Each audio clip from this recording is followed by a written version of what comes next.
I'm going to talk about the calculation method to determine the capacity of evacuation lifts, which is something that's inside the London Plan. I know that I'm talking a bit about the London Plan and the support of the London Plan before you know what it is when Adam comes on at the end, so it's a sort of a pre-runner for that. Right, the London Plan at 633 asks for a capacity assessment for the development of the number and size of evacuation lifts that will be needed. It's to be determined from the likely number of occupants and visitors that you would have in a building, and the likely number and category, that is the nature of the disability of each evacuee's disability. And by providing a calculation, the London Plan requires to provide the evacuation lift capacity. It requires the assumptions that it's made on and the potential risks, but it doesn't give this method at all. It's a fire safety plan, and it comes into our ballpark as to how we decide what the evacuation lift might be. So, capacity calculation. I did a rough calculation 3 months ago using the standard formula.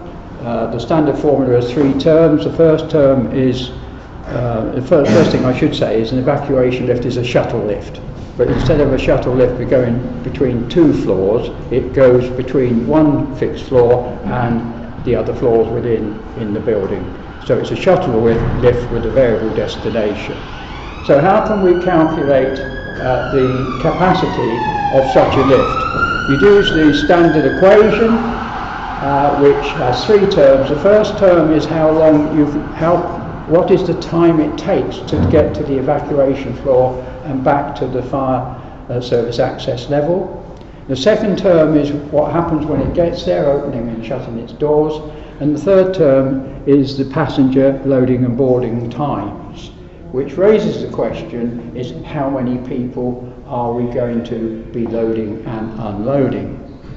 I guessed 3 months ago that it might be twice the size of the normal individual that we assume in the UK. You might be familiar that a person occupies 0.21 square metres at 75 kilograms, but we're a bit heavier in the UK than 75 kilograms, we're 76.9, and so we're slightly bigger. So 0.22 in this country, let's allow for a disabled person to have 0.44 as the capacity. So it halves the natural capacity that a normal lift would have. So that's the first assumption that I made. But we have to consider who we are evacuating. We're not just evacuating people who stand in a 0.44 square metre ellipse or circle or whatever.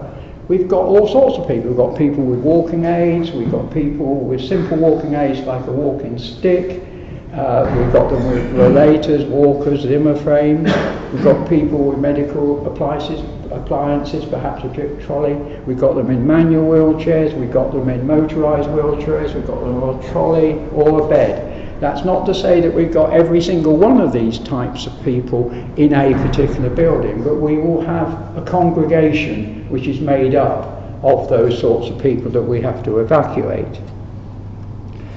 Now the characteristics of evacuations, of the evacuees, you can look all this up on the web in the Office of National Statistics, and of course it changes as they release bits of information. The evacuation of disabled people are mostly mobility impaired, mostly, and they require a larger space to accommodate all these things that I've just talked about. And I've suggested in the 3-month idea that we might use this factor of 2. Now there's some statistics there that tells us the weight of the UK male, the UK female, and assuming a 50-50 balance, it isn't quite 50-50, but if we take that, there's 76.9. And so I've assumed that people will take 0.22 square metres inside the car. 13.7% of the UK population are mobility impaired, and 11% of them have learning difficulties, so we've got to consider all of that. 25% or thereabouts of UK persons are obese, clinically obese, so they're bigger than 0.22 or occupy more area than 0.44. and 1.9% of the UK population use wheelchairs of different varieties. Now the following slides give some illustrations of that. I've got a number of people, walking female persons, walking male persons. They're people who may be elderly like me and wouldn't make the stairs, or they may have had some medical intervention which makes them a little bit delicate, so they are going to use the evacuation lift. Persons that are rather large, obese, other persons with walking sticks, persons with walker zimmers and so forth, and of course persons in wheelchairs. Now each one of these I've given a footprint. The footprint, this round thing might actually be the human bit, but this is the space that they would tend to occupy. I've made them into rectangles rather than a jigsaw shape.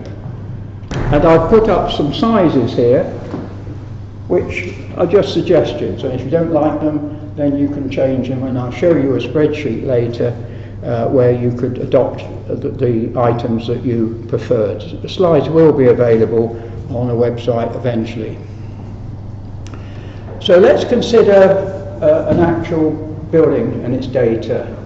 This is a 10-floor building. It's not meant to be a real one. It's just a sample to show you how this calculation would work. We've got 10 floors, 3 metres into floor distance, 1 metre a second rated speed, 1200mm doors, 3 seconds opening, 3 seconds closing times. We've got a start delay of 1 second, and I'm assuming it takes 5 seconds to get one of these individuals into the lift and out of the lift. Remember, you may have management for some people on the landings and at the exit point looking after them. The UK statistics for 1,000 people is 506 will be female, 494 male, 137 from the previous information are mobility impaired, and 19 use wheelchairs. So I'm going to pretend that I've got this type of profile for a building. It's not very unlikely, but it's just to illustrate the method. So we've got 50 people who can walk, but there's something wrong with them. 30 obese, 20 are using sticks, 10 have got frames, 10 have got relators, 10 use wheelchairs and so forth. We've got 140 in 1,000 people. That's near enough 13.7 for our particular demonstration. So each floor might have a uniform distribution. I can talk about ununiform distributions, but let's assume that they are uniformly spread around the building. Now the most important parameter is the amount of space that people take, not what they weigh. So anybody that talks about 8-person cars, I don't know what they are. Some people think they're 630 kilogram, but they would be in some countries, but not necessarily everywhere. So what I've got here is a set of items which tell us, for the different types of persons' disability, the number that there are of them and the space that they take.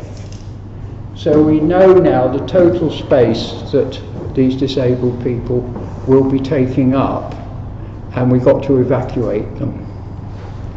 So we have a spreadsheet for this.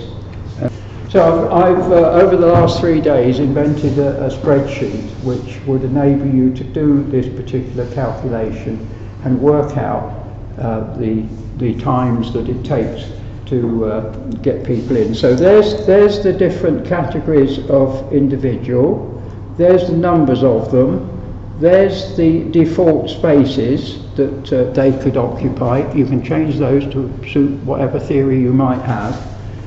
This gives the space required, the total space required, and this 140 disabled individuals, if they were all in one heap, they would measure 51.55 square metres. They would occupy that area. Now I've taken the average space per person. This is using some statistical ideas. So I know there's 140 people taking up that space, and so the average space in this particular example is 0.37 square metres. I told you what the lift did, and it's a 630 kg lift, so we know its size. And we've got the size of the lifts over here with the normal size that would be used and the number of people that would be in it on average during an evacuation, disabled people. And you can then run the calculation in the normal way. You can get the round trip time to go halfway up the building and back again. That's a good average. You've got the calculation of the number of people in it, and you can get the handling capacity. And we've got 182 persons, disabled persons of average size, 0.37, can be accommodated, and they can be evacuated in 46 minutes. Now, some of these things like evacuation times, nobody seems to be able to give us any guidance on what those numbers are at the moment. I dare say they will eventually be available. Right, there's a lot of assumptions. That's what the London plan asked for. They wanted the assumptions written down. I've assumed the travel in this particular example is to the middle served floor. I've assumed an even distribution of disabilities. There's the same disabilities on each floor. Both of those things can be improved mathematically. It's just a bit of statistics, and you can change the values. Of course, I've put in absurd numbers of people in the example just to illustrate the range of the example. I've assumed that loading and unloading times at 5 seconds. I could be wrong. After some experience, people will have a better value for evacuating people with different disabilities in buildings, and that number could be refined. The lift data, we know, we're lift experts, so we can certainly get the lift data, real data. Of course, if you're designing without a real system, you might assume some lift data. And we also assume some efficient evacuee management. Nick mentioned that earlier on. I mean, you will have all sorts of things like you go, I stay behind and all that sort of stuff, which delays the departure of people from the evacuation floors. I've got some recommendations here. I would personally use 800 kg because I can get 2 wheelchairs in them, which might be necessary.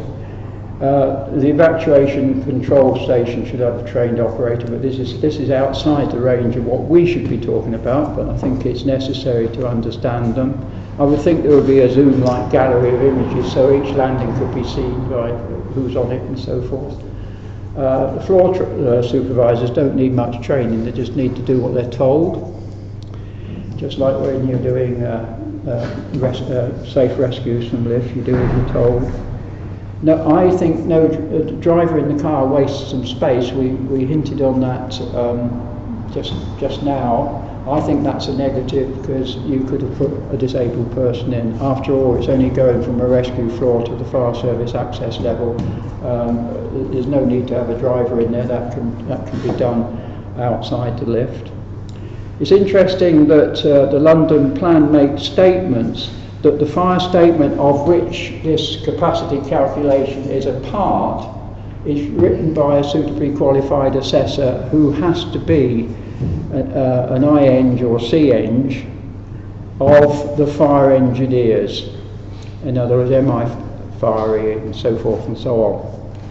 I would suggest that the fire engineers are the least best placed to be able to deal with calculations to do with capacities on lifts and the design of lifts and the specification of the lifts. So I've suggested that CIBSE actually is the body that does that. How about self-evacuation? We mentioned it, didn't we? That you can have, if you're waiting for a driver, they might not turn up. It's a bit like Network Rail, I suppose, and it's a waste of resource. So we probably need to think about being able to allow people who have been told that if there is an emergency they should use the evacuation lift.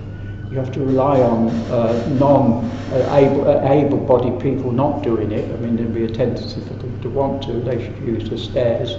But assuming we've got an obedient occupancy in the building, then people would be invited to go and to the lobby area and evacuate from there.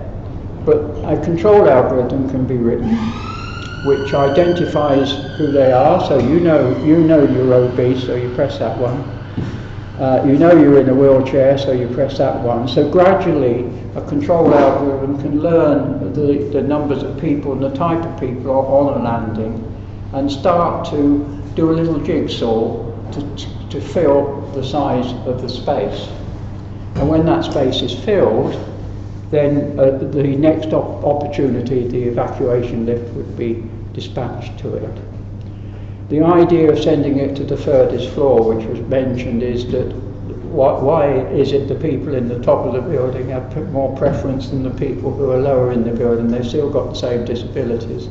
So to have a bit of equality there, then as a suitable number of people arrive on a landing, a lift, the next available lift should be sent there, probably based on a cumulative wait time for the number of evacuees. Thank you.